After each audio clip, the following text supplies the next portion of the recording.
Good morning. Bonjour à tous. Bonjour aux témoins. Monsieur Rhodes, le témoin, bonjour. Le président, avant de commencer l'interrogatoire par les parties, il y a quelques mesures préliminaires à adopter. Tout d'abord, votre identité complète. Je vous demanderai donc de bien vouloir donner votre nom complet, date de naissance et lieu, nationalité, ce qui permet de vous identifier. Réponse, Cher Rhodes, je suis né le 8 octobre 1978 à Londres. Je suis journaliste, j'habite Londres et j'y travaille également pour Channel 4. Question, et vous êtes citoyen britannique? Réponse, oui. Question, à l'époque, en 2009, 2010, 2011, vous étiez journaliste et vous êtes toujours journaliste pour la même chaîne. Réponse, oui. Question, Monsieur Rhodes, je vous entends parler assez vite. Je vous demanderai donc de bien vouloir ralentir votre débit car nous avons des interprètes.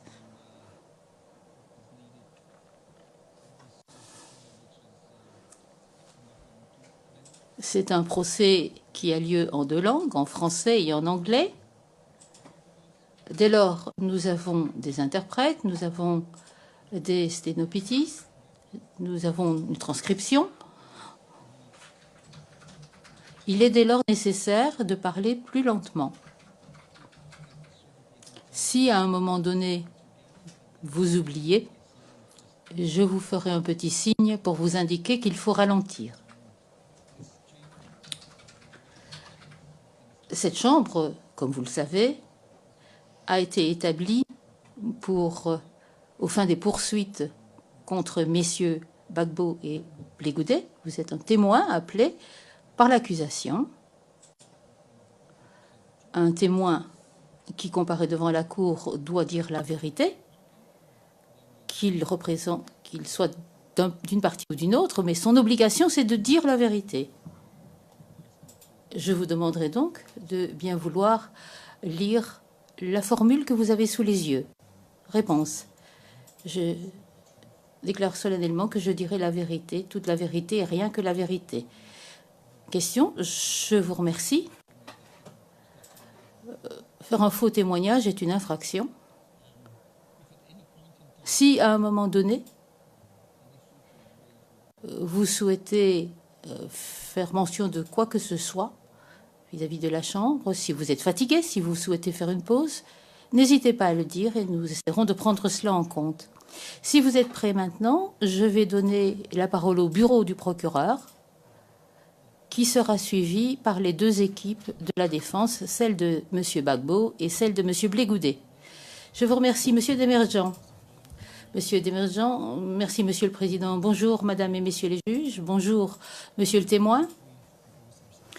Nous nous sommes brièvement rencontrés hier, mais au fin de la transcription, je m'appelle Alex Demerjan et vous êtes le témoin de l'accusation. Alors, quelques informations contextuelles avant de passer aux événements. Vous avez un diplôme de bachelier en art en politique et sociologie. C'est bien cela?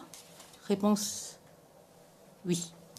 Monsieur Demerjan, n'oubliez pas de la pause pour l'interprétation. En quelle année est-ce que c'était? Réponse. Je pense que c'était en 2001. Question. L'université de West England et Bristol. Réponse oui. Question. Pour ce qui est de votre expérience professionnelle, vous avez commencé par un programme de la BBC qui s'appelle Watchdog. Réponse oui. Question. Il s'agissait de questions de consommation, n'est-ce pas? En 2002-2003, et je pense que vous avez également travaillé sur des documentaires sur les gangs d'adolescents à Londres pour la BBC et Channel 4. Réponse oui. Question. Vous avez également travaillé au Nigeria, une série sur le voyage, également en Afrique occidentale. Réponse oui. C'est vrai. J'ai voyagé au fin d'une une expérience personnelle parce que j'avais de la famille au Nigeria et j'ai pensé que c'était quelque chose qui pouvait me servir dans mon avenir professionnel. Question, très bien. Depuis 2008, vous êtes journaliste freelance pour Quicksilver Media. Vous travaillez sur la série Unreported World. Est-ce que vous pouvez nous dire de quoi il s'agit, brièvement? Réponse.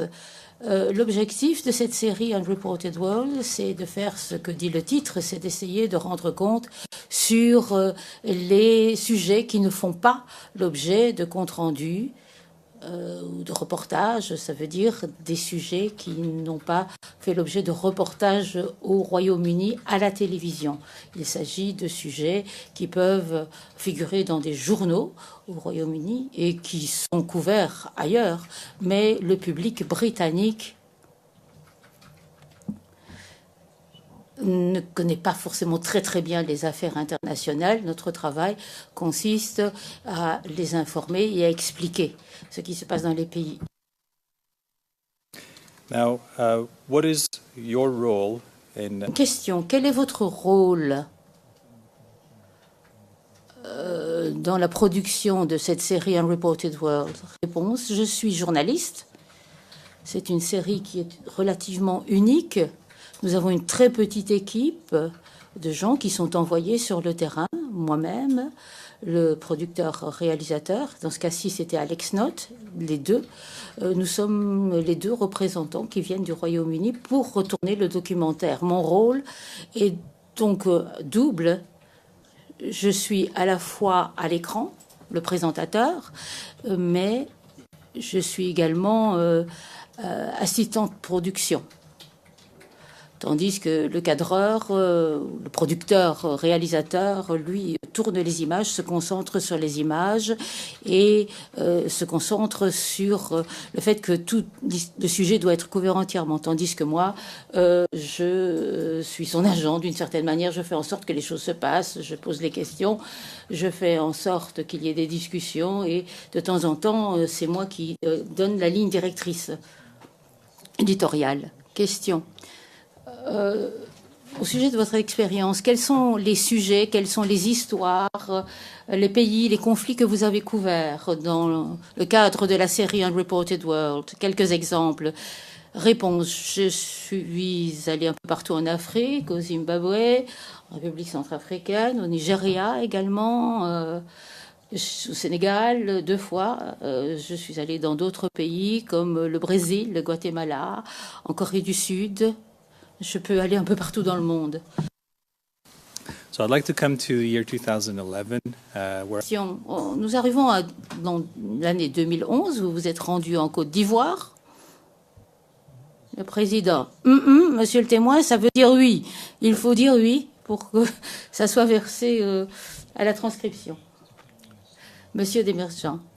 Alors, comment se fait-il que vous avez couvert un reportage en Côte d'Ivoire? Réponse, nous avons été contactés pour un documentaire d'une demi-heure, pour Unreported World, et ce qui était intéressant à l'époque et qui n'était pas vraiment couvert, c'était la révolution qui se déroulait en Libye.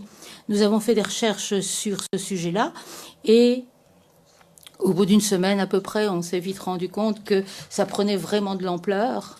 Que dans le monde entier, on allait envoyer des journalistes. Et donc, ça sortait un peu du cadre de ce que fait Unreported World. Le président, ralentissez, s'il vous plaît, parce que je vois que déjà, ça chauffe dans la cabine française. Il serait nécessaire que le témoin se rapproche un peu du micro, s'il vous plaît. L'histoire en Libye. Alors, la Libye, ça sortait du cadre de Unreported World. Il s'agissait d'une histoire qui était couverte un peu partout.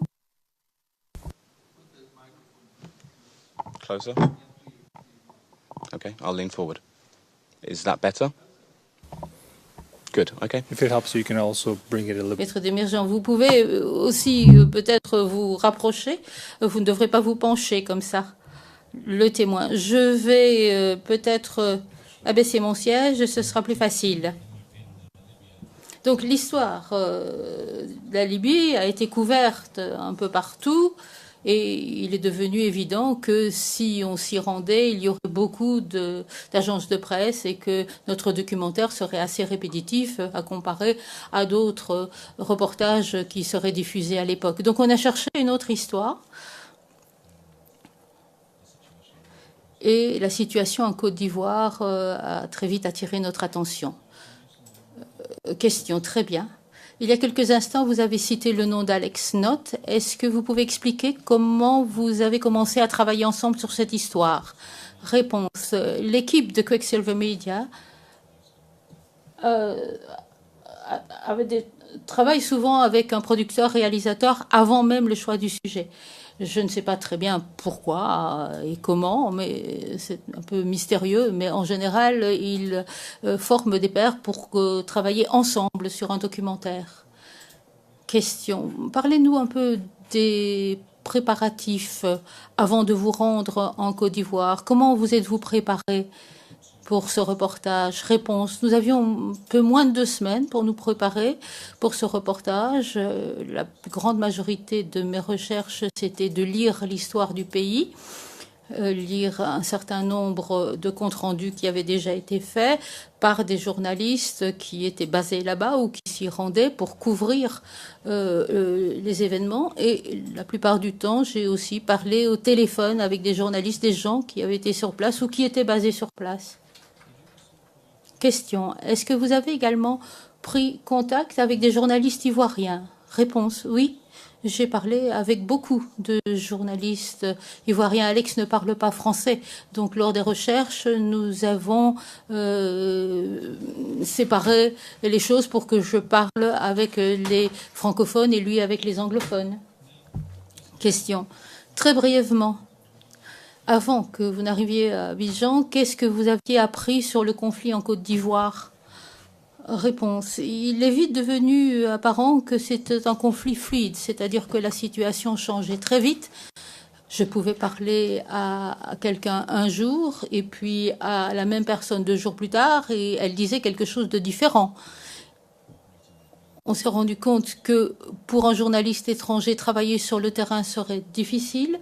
On ne s'était pas rendu compte du degré de difficulté. On nous a dit rapidement que c'était très difficile de travailler en tant que journaliste étranger.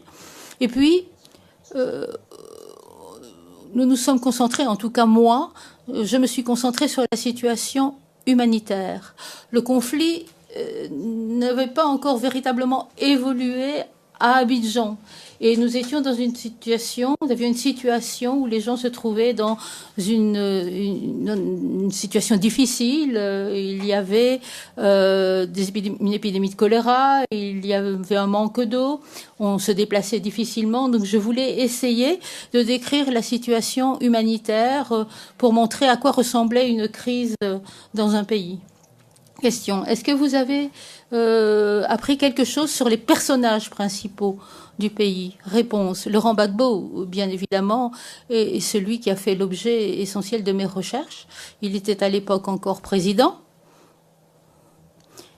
Et les Nations Unies et d'autres pensaient qu'il avait perdu les élections et qu'il devait donc laisser le pouvoir. Charles Blé Goudet, je n'y ai pas vraiment pensé jusqu'à ce que j'arrive en Côte d'Ivoire. J'avais peut-être lu son nom en passant. Question. Vous avez dit il y a quelques instants que les Nations Unies et d'autres pensaient qu'il avait perdu les élections. Est-ce que vous étiez au courant de la réunion de l'Union africaine avant votre déplacement? Réponse. Oui, ça fait partie. C'est une partie importante de la façon dont j'ai compris la situation. Il y avait des rapports conflictuels, il y avait beaucoup de gens qui avaient des opinions divergentes. Les Nations Unies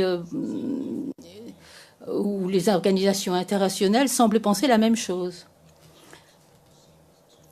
Pour l'Union africaine, les organisations internationales semblaient toutes être d'accord. Mais l'Union africaine avait dit la même chose que les Nations Unies. Et que donc Laurent Gbagbo devait abandonner le pouvoir et que ça serait mieux pour le pays. Je pense que dans le communiqué, ils ne portaient pas de jugement sur qui avait gagné, mais ils avaient dit clairement qu'il valait mieux que Laurent Gbagbo abandonne le pouvoir et que les choses puissent continuer à se dérouler. Après avoir lu ça, j'en suis arrivée à la conclusion qu'il y avait un consensus. Question, très bien. Vous avez dit que le but de votre voyage, c'était couvrir les aspects humanitaires. Est-ce que c'était le but du documentaire que vous alliez produire pour Unreported World? Réponse oui. C'est une grande partie de notre travail. On essaie d'anticiper ce qui va se passer au cours des quelques mois. Il faut 1 mois, 6 semaines peut-être pour tourner et monter le documentaire. On va aussi vite que possible, donc on peut essayer d'anticiper ce qui va se passer dans les 6 semaines. À l'époque, on pensait que dans les 6 semaines à 2 mois, les gens seraient intéressés par la façon dont la situation dont ils entendaient parler, qui concernait la Côte d'Ivoire, allait évoluer. Et qu'on voulait faire un documentaire qui montrerait comment un pays évoluait en quelques semaines. Et on voulait expliquer le conflit. Nous pensions que pour la fin de l'année, il y aurait un conflit violent probablement. Question. Quand êtes-vous arrivé à Abidjan? Réponse. Je n'ai pas vraiment de date exacte à vous donner. C'était aux alentours du mois de mars. Greffier d'audience. Veuillez, s'il vous plaît, faire une pause entre les interventions. Monsieur Demirjian, dans votre déclaration, CIV OTP 0011, 0201, au paragraphe 29, vous indiquez que vous vous êtes rendu à Abidjan le 17 mars. Cela vous rafraîchit la mémoire? Réponse oui, ça m'a l'air correct. Question. Quand vous êtes arrivé à Abidjan, est-ce que vous avez pris contact avec quelqu'un sur le terrain? Réponse. Oui, nous avons employé un fixeur local, qu'on appelle aussi un producteur local, qui est traducteur sur le terrain. Et en tant que journaliste et fixeur, qui avait de bons contacts dans les médias, il nous permettrait d'entrer en contact avec les personnes dont nous avions besoin. Une question, vous pouvez nous donner le nom du fixeur? Vous pouvez donner son nom public. Réponse, son nom est Alexis Conan. Question, quand vous êtes arrivé à Abidjan, est-ce que vous étiez encore en contact avec Quicksilver Media, votre bureau de Londres? Réponse oui. Parce qu'on nous envoyait dans une situation assez dangereuse. Nous savions avant de partir. Donc la procédure, c'était qu'il fallait entrer en contact avec le bureau 2 fois par jour. Une fois le matin, une fois le soir. Toute l'équipe des productions ont un horaire. Et lorsque vous allez dans un endroit dangereux, vous avez 1 communication, 2 communications, 3 communications, cela dépend. Et nous avions 2 communications par jour. Question. Question. Lorsque vous avez appelé vous appeliez Quicksilver Media, à qui parliez-vous? Réponse, pour l'essentiel, nous parlions à George Waldron, qui était l'éditeur de série et qui était notre directeur. Question. Et ces appels étaient-ils enregistrés quelque part? Dans les transcrits français, pratiquement, il y a de nombreuses reprises, la rapidité des interventions ne permet pas aux sténotypistes de consigner correctement les débats. Donc, est-ce que, s'il vous plaît, on peut faire une petite pause? Je sais que c'est difficile, mais on n'a pas de transcrit qui nous permet de travailler. Well. Le juge président. Je l'ai dit, je ne sais pas quoi faire de plus. Je le rappelle régulièrement, Monsieur Demirjian interrompant. Je ferai de mon mieux. Moi aussi, je contribue à ce problème. Pardon. Le président. Si vous patientez, si vous marquez une pause avant de répondre, quelques secondes, ça réglerait le problème. Sinon, les voix se chevauchent et donc les sténotypistes et les interprètes ne peuvent pas faire leur travail correctement. Monsieur Demirjian, je devrais faire attention. Le président. Oui, vous devriez avoir l'habitude maintenant. Monsieur Demirjian. Alors, où est-ce que j'en étais? Est-ce que vous pourriez nous dire si ces appels étaient enregistrés? Les appels que vous faisiez à George Waldron? Réponse, oui. Chaque équipe a ce que nous appelons un journal quotidien. Donc, chaque fois que vous appelez le siège, cela a été consigné dans un journal quotidien. Question. Lorsque vous êtes arrivé sur le terrain le 17 mars, comment est-ce que vous décidez de ce que vous alliez filmer ou vous allez vous rendre? Réponse, c'est une excellente question.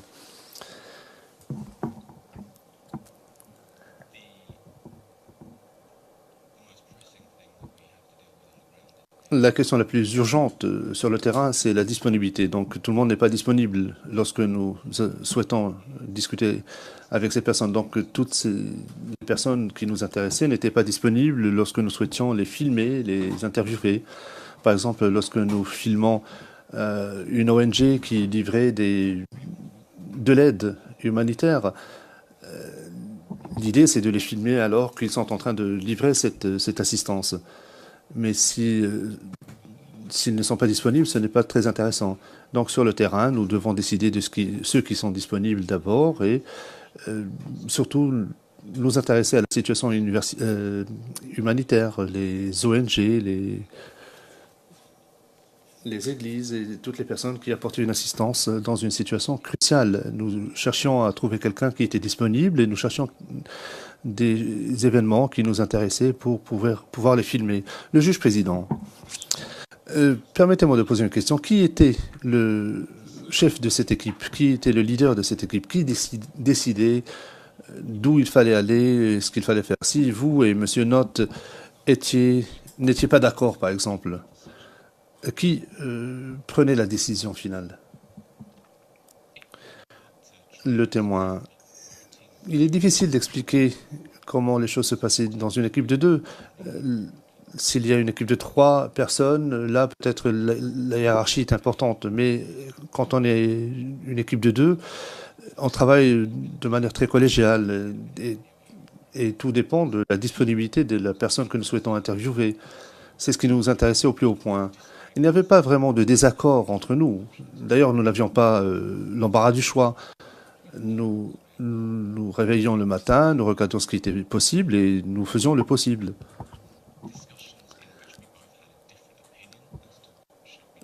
Pour ce qui est des discussions portant sur des sujets sur lesquels il y avait des désaccords, eh bien, il s'agissait par exemple de prendre l'option A ou l'option B. À un moment donné, dans la journée, on fait l'option A et l'option B. Tout dépend de la disponibilité des personnes et ce qui était possible à un moment donné. Le président, très bien, merci. Monsieur Demirjian, très bien. Pour ce qui est de la disponibilité, est-ce que vous pouvez nous dire si, au long de votre mission, sans entrer dans les détails, à qui vous avez parlé et à quel endroit vous vous êtes rendu? Réponse. Au cours des premiers jours, nous nous sommes intéressés particulièrement aux ONG. Donc nous avons rendu visite à un certain nombre de personnes avec lesquelles nous nous sommes entretenus. Nous n'avons pas eu l'occasion de filmer, de tourner beaucoup de séquences les premiers jours. Nous avons rencontré des gens de l'UNICEF et d'autres organisations qui étaient présentes sur le terrain à l'époque. Question. Alors, prenons les choses par ordre chronologique. Vous arrivez le 17, d'après votre déclaration. Le lendemain, et je ne veux pas trop m'étendre sur le sujet, vous vous êtes rendu aux locaux du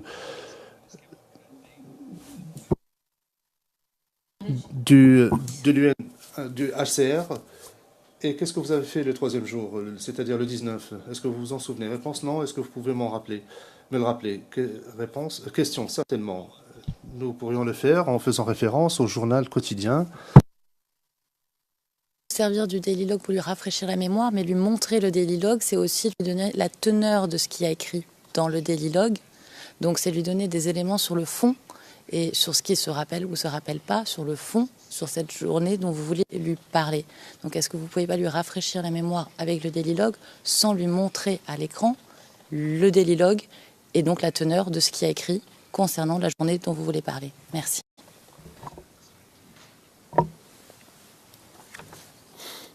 Let me see your... Monsieur Demirjian, un instant, Monsieur le Président. Si j'ai bien compris, l'objection consiste à simplement procéder au rafraîchissement de la mémoire du témoin en lui parlant de la teneur sans pour autant lui montrer le journal. Cela me convient parfaitement. Le 19 mars, il est indiqué que... Juste un instant.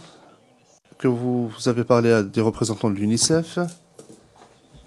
Et ceci se trouve à la page 00210869. Non, pardon. On vient de demander d'abord au témoin ce qu'il faisait et ensuite lui demander à quelle date il le faisait. Lui dire, vous avez dit, il est écrit dans ce document que vous faisiez ça, c'est dire au témoin ce qu'il était en train de faire. C'est témoigner à sa place. Your Honor, I'll make it. Monsieur Demirjian, Monsieur le Président, je vais rendre les choses plus simples. Au paragraphe 24 de votre déclaration, il est indiqué que le 19 mars, vous êtes allé au bureau de l'UNICEF. Réponse, oui, c'est exact. Question, vous vous en souvenez très bien. Est-ce que vous pouvez nous dire ce que vous avez fait là-bas? Réponse, je crois qu'au bureau de l'UNICEF, il y avait un certain nombre de réfugiés libériens qui avaient trouvé asile dans ces locaux. Est-ce que c'est bien de cet endroit-là que vous parlez ou est-ce que je me mêle un peu les pinceaux? Les images que j'ai sont celles d'un nombre important de réfugiés qui se trouvaient dans un parc et qui sont venus nous raconter leurs histoires. Dans un parking, se corrige l'interprète. Question. Plus tard, ce jour-là, le 19, est-ce que vous êtes allé à un meeting? Réponse, oui, c'est exact. Question. Est-ce que vous pouvez nous dire comment vous avez appris qu'il y aurait ce meeting? Réponse. Par le truchement de notre fixeur, Alexis, il nous a appris qu'il y aurait un meeting et il nous a suggéré qu'il serait peut-être possible d'obtenir un accès, d'aller filmer sur place. Nous avons discuté avec d'autres journalistes étrangers qui logeaient au même hôtel que nous et il est devenu apparent qu'un nombre d'entre eux n'irait pas. Donc nous avons pris quelques heures pour faire les préparatifs de sécurité et pour nous assurer que tout se passerait bien. Il nous a semblé qu'il était intéressant d'aller voir ce qui se passait dans le pays à cette époque-là. Question. Lors de vos échanges avec Alexis, vous utilisiez quelle langue? Réponse, eh bien, ça dépend. Alexis, vous savez, il ne maîtrisait pas l'anglais. Son anglais s'est amélioré et moi, mon français s'est amélioré. Mais je crois qu'il était beaucoup plus facile de discuter avec lui en français puis traduire nos propos à Alex. Oui, merci Monsieur le Président. Pardon, Monsieur le Président, Madame, Monsieur. Simplement pour vous dire que nous avons un problème de transcrits. Les transcrits français ne sont que partiels et toutes les 10 ou 12 lignes, nous avons maintenant une remarque des sténotypistes qui disent qu'elles ne peuvent pas prendre en considération l'ensemble de ce qui est dit. Donc c'est un peu compliqué pour nous si l'on veut ensuite s'y reporter pour interroger à notre tour le témoin. Voilà, juste pour prévenir la Chambre qu'on avait ce problème. Et alors je ne sais pas exactement quoi faire. Monsieur Demirjian, j'essaierai d'être encore plus lent. Le Président, je pensais que au cours des 5 dernières minutes, les choses avaient ralenti un peu. Je crois que le débit est beaucoup plus lent maintenant. Je ne sais pas quel est le problème. L'interprète signale que ce sont les sténotypistes qui l'ont signalé. Le Président, effectivement, c'est plus lent que tout à l'heure. Le Président, veuillez poursuivre, Monsieur Demirjian. Merci, Monsieur le Président. Monsieur Rhodes, est-ce que vous pouvez nous dire quel était votre niveau de français à l'époque? Une réponse, il m'est très difficile de répondre à cette question. À ce jour, non, je me reprends. Mon partenaire parle français, nous avons 2 enfants ensemble. Ma mère parle français couramment. Elle travaillait pour une compagnie aérienne, donc j'ai grandi dans un contexte où il y avait des hôtesses de l'air qui parlaient français, lorsque nous nous déplacions. Le français, c'est ma deuxième langue, mais je suis anglais, donc mon besoin de parler une deuxième langue est très limité. Dans les pays où je me rends, je peux m'exprimer en anglais. J'ai peut-être moins d'aisance en français, mais quand cela est nécessaire, je trouve cela très utile de pouvoir parler français.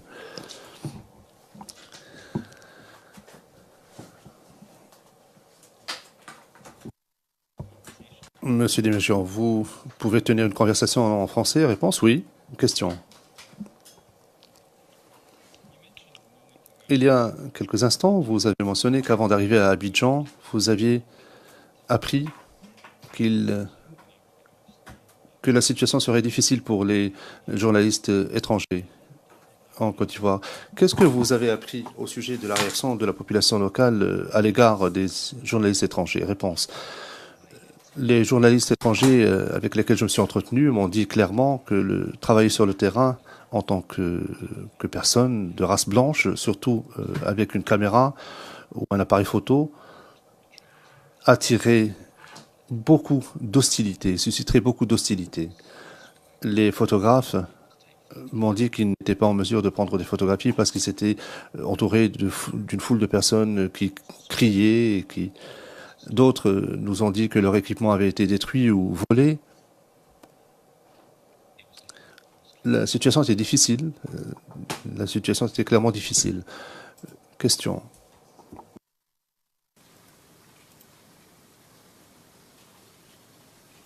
And did you come to learn why?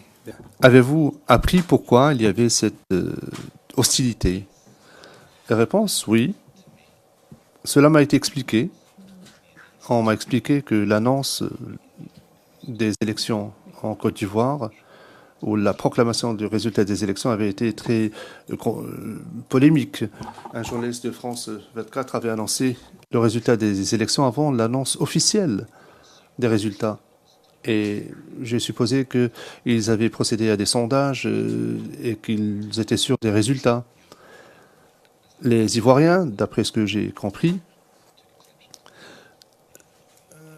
se sont insurgés contre cela, n'ont pas aimé l'idée que des journalistes étrangers puissent proclamer le résultat des élections, et ils ont estimé, et d'ailleurs cela a été médiatisé, cette information a été relayée par les médias sociaux, par la presse, et donc cela a été considéré comme étant une corruption des élections de la part de la France et des Nations Unies. Question. Très bien. Donc, j'en reviens au meeting du 19 mars. Vous avez appris qu'il y aurait ce meeting par le truchement de votre fixeur. Réponse. Oui. Question. Et est-ce que vous pouvez nous dire ce que vous vous attendiez à filmer à ce meeting? Réponse. Je dirais que ce n'était peut-être pas sa qualité première, la qualité première d'Alexis. Il ne nous avait pas bien préparé à ce qui nous attendrait là-bas. Il y avait beaucoup de partisans de Blé Goudé, de Laurent Gbagbo. Il était clair que la zone où nous allions nous rendre était un bastion de ce camp et qu'ils avaient reçu beaucoup de votes. Et je crois qu'il y avait un lien ethnique entre Laurent Gbagbo et les personnes qui vivaient dans cette zone-là. On nous avait dit qu'il serait très difficile d'avoir accès à cette zone avec notre voiture et notre caméra, à moins d'avoir l'autorisation préalable des personnes idoines. Et on nous a dit également que les personnes, c'était l'entourage de Charles Blé Goudé, puisque c'était un meeting organisé par lui. Il fallait que nous leur parlions.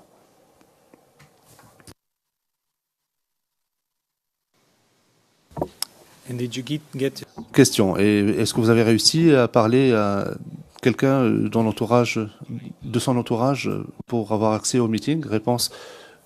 Oui, personnellement je ne l'ai pas fait, mais Alexis, notre fixeur, a organisé des conversations avec un chargé des communications, donc un journaliste du nom de Budlem. Il me l'a présenté. Il nous a été présenté par des contacts mutuels. avant même que j'aille à Abidjan, dans le cadre de mes préparatifs. Et les deux donc ont réussi à se mettre en contact avec l'équipe de presse de Charles Bégoudé. Il était clair que cette équipe savait que nous étions des journalistes étrangers. Nous ne savions pas s'il nous serait possible d'accéder à cette zone en toute sécurité. Et ils nous ont recommandé d'avoir une escorte avec nous, qui nous a été fournie. Essentiellement, c'était un groupe de jeunes hommes qui appartenaient à l'organisation Jeunes Patriotes, l'organisation de Charles Bégoudé. On nous a dit que si nous restions avec eux, ils seraient en mesure de frayer le chemin et de nous assurer un accès au meeting. When you say clear out, Question, lorsque vous dites frayer un chemin et nous assurer l'accès, est-ce que vous pouvez nous décrire la situation à l'époque à Abidjan? Comment est-ce qu'on pouvait se déplacer dans Abidjan? Réponse. Abidjan, vous savez, c'était ma première visite à Abidjan. Il était très difficile de s'y déplacer. Il y avait beaucoup de points de contrôle à chaque coin de rue et sur les grands axes de la ville. Notre fixeur, notre chauffeur ne savait pas toujours où se... Il y avait des points de contrôle. Donc le même jour, on pouvait passer par la même rue et trouver un point de contrôle. Et d'autres fois, il n'y en avait pas. Les personnes qui étaient de faction là ne portaient pas toujours l'uniforme. Parfois, ils portaient l'uniforme de la police. Parfois, ils portaient une partie de l'uniforme. Parfois, ils étaient habillés en militaire. À cette époque-là, au début, ils n'avaient pas d'armes à feu. Ils n'avaient pas de fusil. Ils avaient des bâtons, des machettes, des planches en bois. Et donc, se déplacer dans la ville était très, très tendu, très difficile. Parfois, on n'était pas certain si... vous savez, si vous aviez votre équipement, de l'argent, votre téléphone, les points de contrôle pouvaient être menaçants, intimidants. Je crois qu'à l'époque, l'idée était d'intimider. Depuis la voiture, je pouvais voir d'autres voitures, des gens qui remettaient de l'argent ou ce qui semblait être de l'argent aux personnes qui étaient de faction au point de contrôle avant de pouvoir franchir le point de contrôle. Nous n'avons pas eu à le faire dans l'ensemble. Alexis réussissait à les convaincre et à rester ferme et en expliquant aux personnes qui étaient au point de contrôle qu'il c'était quelqu'un d'important et donc parfois cela marchait bien. C'est une tactique qui a bien fonctionné. Et donc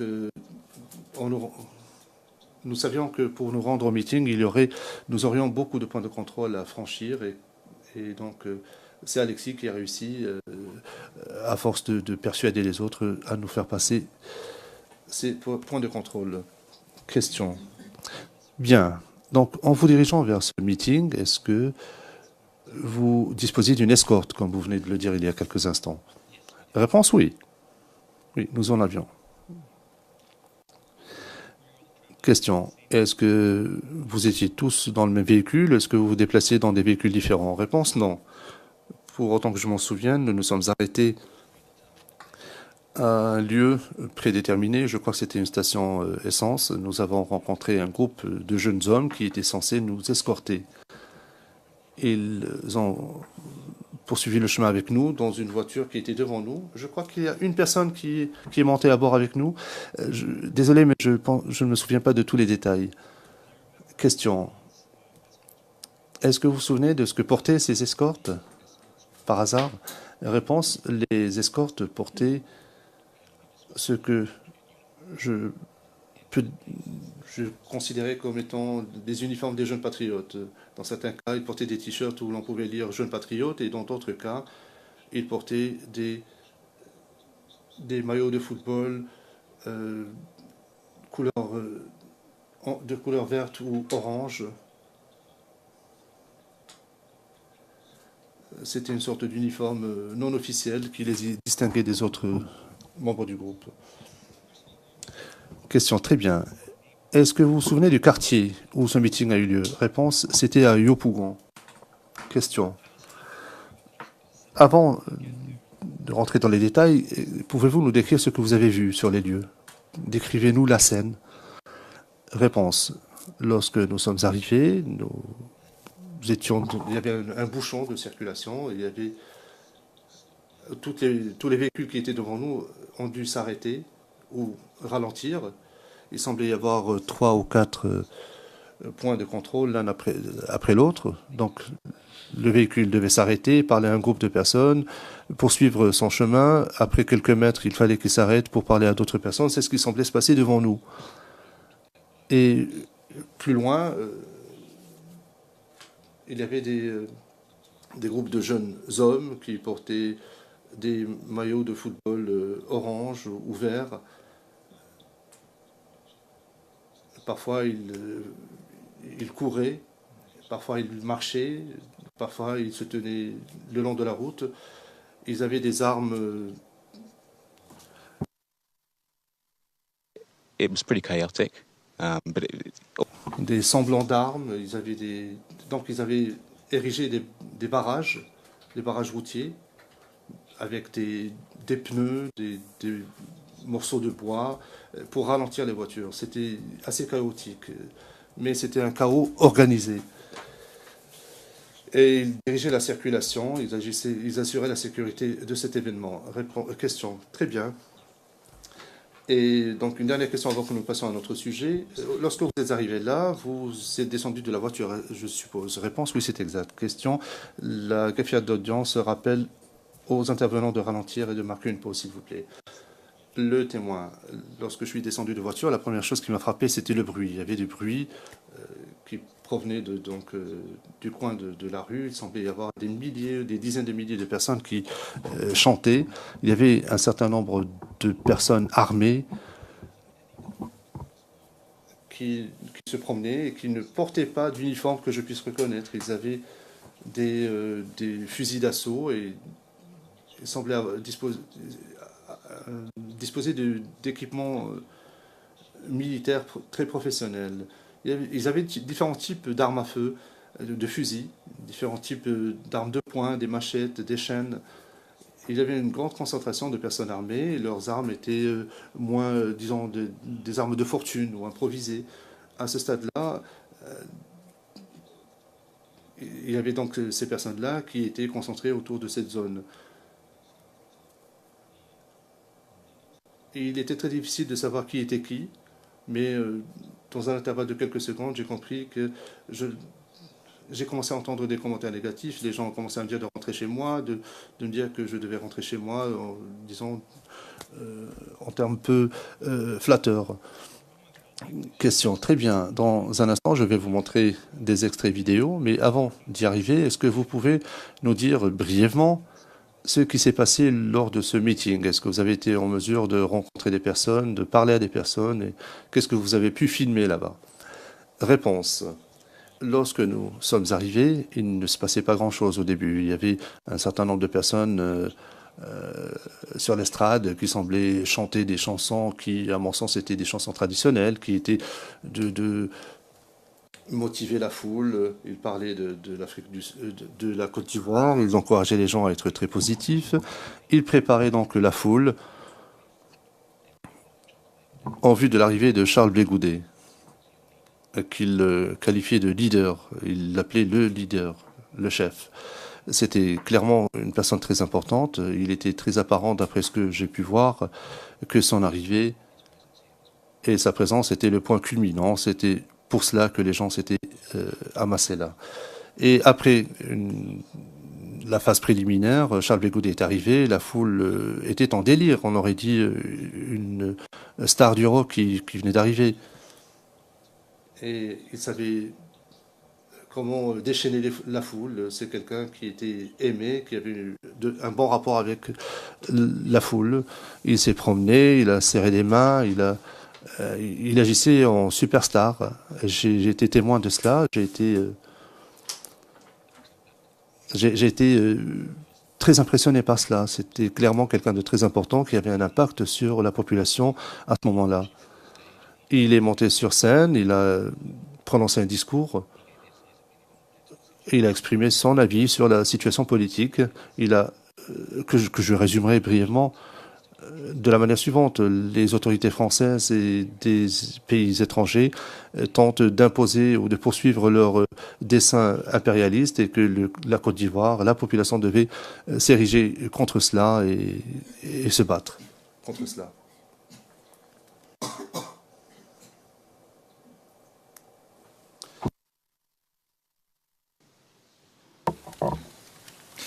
Did you have any exchanges with him? Question, est-ce que vous avez pu échanger des mots avec lui? Réponse, oui, je discutais brièvement avec lui.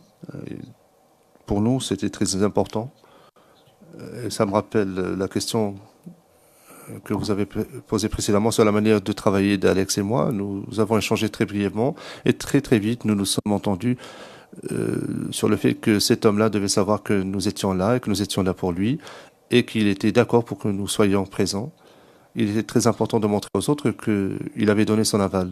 Et pour le documentaire, nous savions que c'était important de préciser que c'était notre première rencontre avec lui.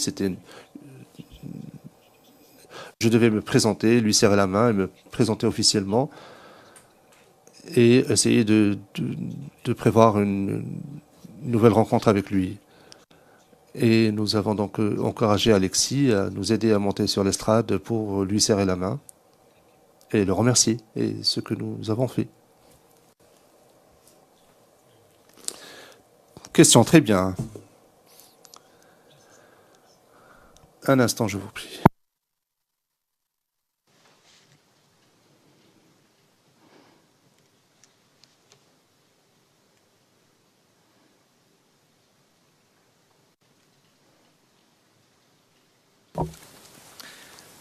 Just one point of clarification. Juste une question à titre d'éclaircissement. Vous avez indiqué que lorsque vous vous rendiez vers le meeting, vous avez dû vous arrêter à différents points de contrôle et vous avez parlé d'armes improvisées ou d'armes de fortune. Est-ce que vous pouvez nous dire de quoi vous parliez? Réponse de mémoire, je peux vous dire que j'ai vu des chaînes que certains avaient autour de la main et d'autres... J'ai vu aussi des planches de bois que certains avaient dans la main, qu'ils utilisaient de manière menaçante. J'ai aussi vu des armes qui étaient plus sophistiquées, qui ressemblaient davantage à une arme classique. Question, très bien. J'aimerais vous montrer un extrait vidéo maintenant. Ce que nous allons vous montrer, en fait, ce ne sont pas des extraits du documentaire. Nous allons nous en tenir aux roches brutes, non éditées, non montées. Et pour vous situer, j'aimerais vous montrer un extrait vidéo qui dure environ 1 minute, après quoi nous allons parler d'éléments précis contenus dans cet extrait vidéo. Juste une question, est-ce que vous souhaitez écouter cet extrait et visionner cet extrait sans interprétation, parce que vous êtes en train d'écouter la chaîne le canal anglais. Est-ce que vous souhaitez disposer d'une interprétation ou pas? Le témoin, non, ça devrait aller. Question, si à un moment ou à un autre il y a une confusion, vous pouvez nous le signaler. Monsieur Desméjean, très bien. Je vais donc montrer le premier extrait vidéo qui correspond à la référence 0015-0435 à partir du début jusqu'à la minute 1:11. Il s'agit de l'onglet numéro 5 et pour les interprètes, la transcription se trouve à la référence 0019-0295 à la page 0296, ligne 1 à 11. La greffière d'audience, l'accusation à la main et il faut choisir le pavé 2. Monsieur Desméjean, bien, merci.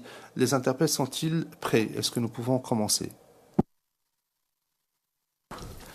La greffière d'audience, vidéo publique, réponse, c'est exact.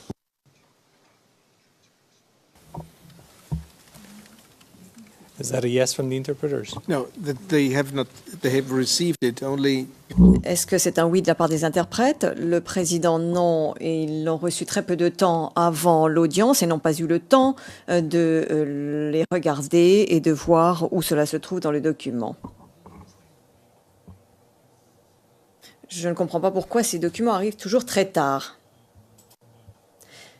Monsieur Demirjian, je pense que la première partie n'a peut-être pas besoin d'interprétation, donc nous pouvons montrer cette partie sans interprétation. C'est juste un enregistrement de ce que l'on voit. Essayons et voyons comment cela fonctionne. Le président, non, ils l'ont, mais simplement, ils voulaient nous faire connaître leurs difficultés. Et je parle au nom des interprètes. Let's go ahead and play. Monsieur Demirjian, eh bien, allons-y donc.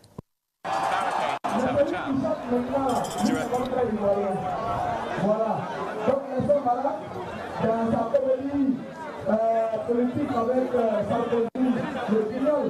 Ok. Et puis recevons l'un de nos frères qui s'appelle tout simplement Paul Jeunesse. Il peut le voir la tête. Pigez, passez frère.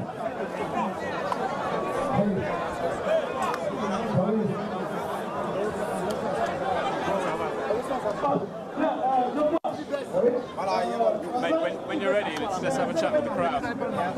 Yeah, we're going to need some translation. I'll tell you what we're doing before we go over there. Yeah. Just talking to you now. What? You happy? Okay, good. This is my level. Okay. All right.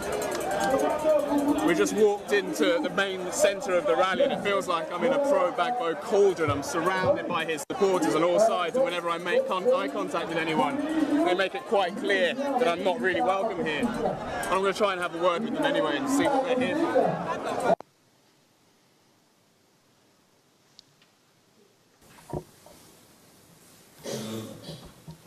Very well. Now, Mr. Rhodes, do you recognize... Monsieur Demirjian, bien, vous reconnaissez le lieu que nous venons juste de voir. Le témoin, oui.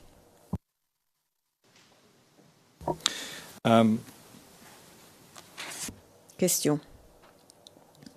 Tout d'abord, est-ce que vous pourriez nous dire où vous vous trouviez lorsque cela a été enregistré? À quel endroit de ce rassemblement? Réponse, j'étais au centre, comme je l'ai dit. Je me souviens un petit peu d'un cordon, un petit peu comme un cercle. La foule était là, il y avait des barrières pour retenir la foule dans ce demi-cercle. Et il y avait là une estrade au milieu et j'étais un petit peu dans cette zone centrale. Question, merci. Je voudrais vous ramener au point 8 secondes dans cet enregistrement. Je voudrais vous montrer une image très brève.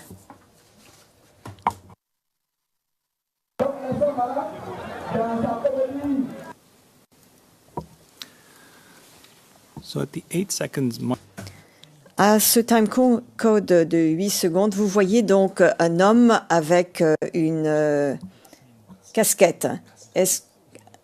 Avec un casque, pardon, je reprends l'interprète. Réponse oui. Pouvez-vous nous dire ce que vous voyez et si vous avez vu des personnes vêtues de la même façon à Abidjan? Réponse oui. C'est une image que j'associe en fait avec la fin de mon séjour à Abidjan. Il est intéressant d'avoir un rappel visuel qui montre que ces personnes étaient là autour. Il y en avait de plus en plus dans les semaines qui ont suivi, mais de temps à autre, oui, on voyait ce genre de personnages vécus de ce type de casque et avec quelque chose donc sur le visage et portant des armes. Je ne peux pas dire de façon sûre si c'était les mêmes à chaque fois, s'ils appartenaient au même groupe ou s'il avait un fusil, mais ils semblaient en général opérer ensemble et il est en général clair que ces personnes avaient le visage couvert et étaient légèrement différentes des autres.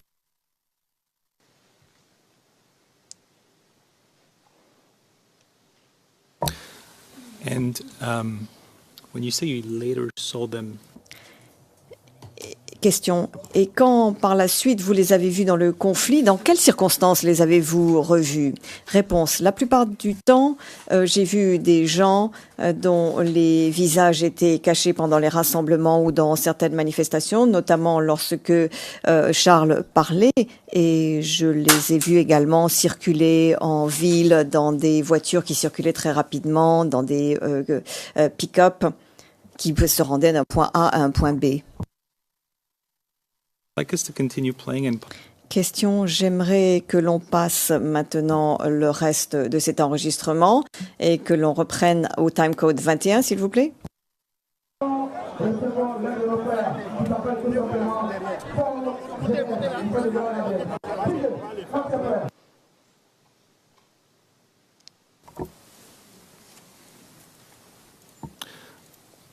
We see two individuals facing Question, nous voyons là deux personnes face à la foule qui portent des shorts orange. Est-ce que vous avez appris par la suite qui étaient ces personnes et ce qu'elles portaient? Réponse, ces deux garçons, je ne sais pas, mais chaque fois que je voyais des gens porter ce genre d'uniforme ou des uniformes du même style, des mêmes couleurs, je supposais qu'il s'agissait de jeunes patriotes. Et lorsque je les revoyais, je supposais que c'était d'autres personnes qui disaient en fait être des jeunes patriotes, c'est ce qu'affichaient leur t-shirt, et qui avaient l'air soit d'un manager ou d'un superviseur du groupe. you. I'd like us to move to another. Merci. J'aimerais que l'on passe maintenant à un autre clip. ERN 0015 0459 et pour les interprètes, le transcript est le 0063 1596. Nous devrions aller à la page 1597 de la ligne 9 à 21 et nous allons commencer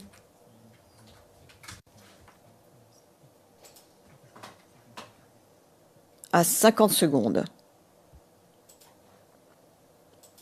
Ligne 1 à 29, se reprend l'interprète. Donc c'est du début jusqu'à 52 secondes. Excusez-moi. An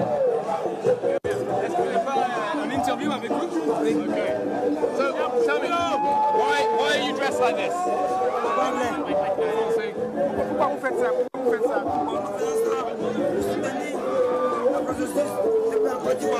Vous êtes à quel des guerriers. Nous sommes des guerriers. Nous voulons la voir. On nous appelle les coupiaux. Les coupiaux. On est prêt en tout cas pour sauver notre constitution. On est prêt pour notre pays. Est-ce que pour la constitution, vous pouvez tuer? Non.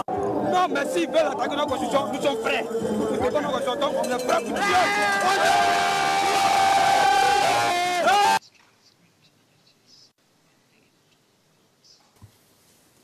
Interpreters have not received.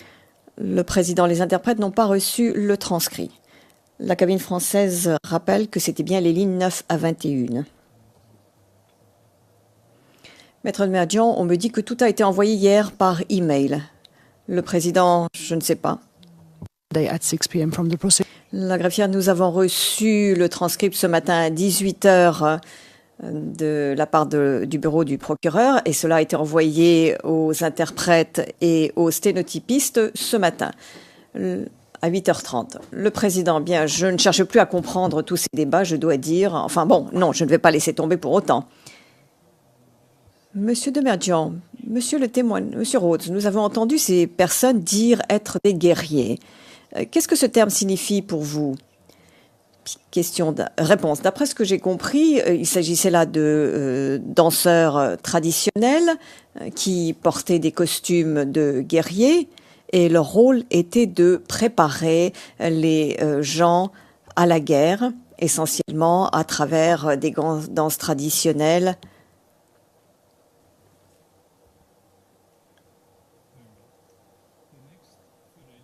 Et préparer les jeunes hommes à aller se battre. Question. Bien, l'enregistrement suivant est au 0015 0460. C'est la suite du clip précédent. Et pour les interprètes, il s'agit du transcript 0019 0150. Page 0151 et 0152. Ligne 1 à 41. Et le clip va commencer du début jusqu'à 2 minutes 52 secondes. J'ai peur même de demander aux interprètes si les interprètes sont prêts, dit M. Demerdian. Le président? Maître Ndri? Yes. Oui, Monsieur le Président, comme on a dit tout à l'heure, les réponses dans le transcrit viennent en retard. Je ne sais pas si c'est bien traduit. Avant qu'il réponde à la question, ce que vous lui avez demandé, c'était quoi? Suite par rapport en fait aux guerriers. La question est bien traduite. Oui. Je la lis en français aussi, c'est exactement ce que j'ai dit. Oui, qu'est-ce que vous avez dit? Si je veux bien suivre ici. C'est sur les notes sténographiques. C'est exactement ce que j'ai dit. Vous lui avez demandé son opinion? J'ai demandé... Ou bien ce qu'ils ont dit? C'était juste ça que je voulais clarifier. Vous lui avez demandé son opinion ou bien ce qu'ils ont dit? Ce que les guerriers ont dit ou bien son opinion?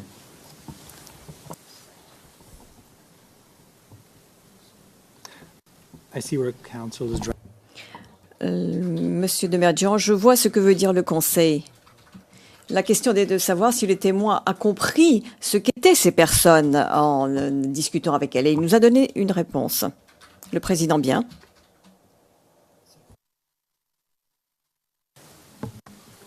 Est-ce que je peux maintenant demander à ce que la vidéo soit lancée? Le Président, est-ce que l'on peut lancer la vidéo?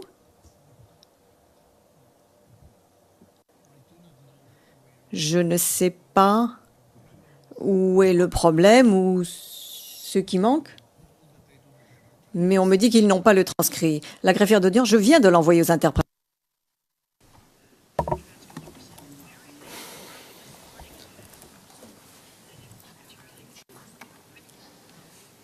For this one, we do need a translation, so it would be really appreciated if the interpreters can find it. We're waiting. Le Président, nous attendons. Monsieur Demerjian avait dit, là, pour cette partie, nous avons vraiment besoin de traduction et nous serions ravis que les interprètes puissent trouver cela dans le transcript. Le Président, nous attendons.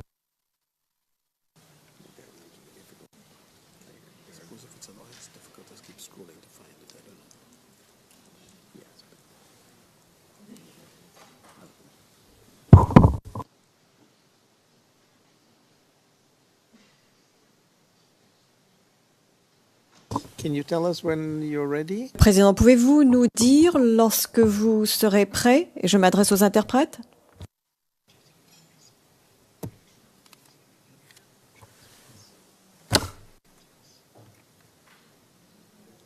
And what has to be done in order...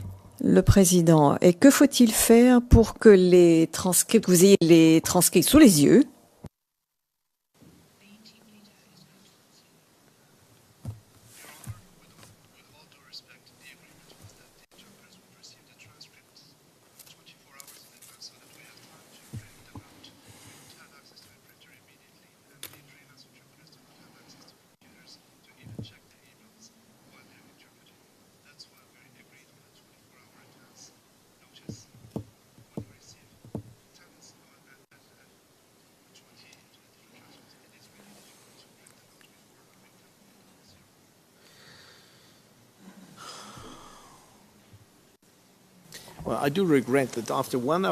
Le Président, je regrette qu'au bout d'1 an et demi de procès, nous nous retrouvions toujours dans la même situation. C'est quelque chose qui se reproduit de manière constante, ce n'est pas la première fois. Donc je demanderai à quelqu'un de bien vouloir les imprimer, les donner aux interprètes pour que nous puissions poursuivre.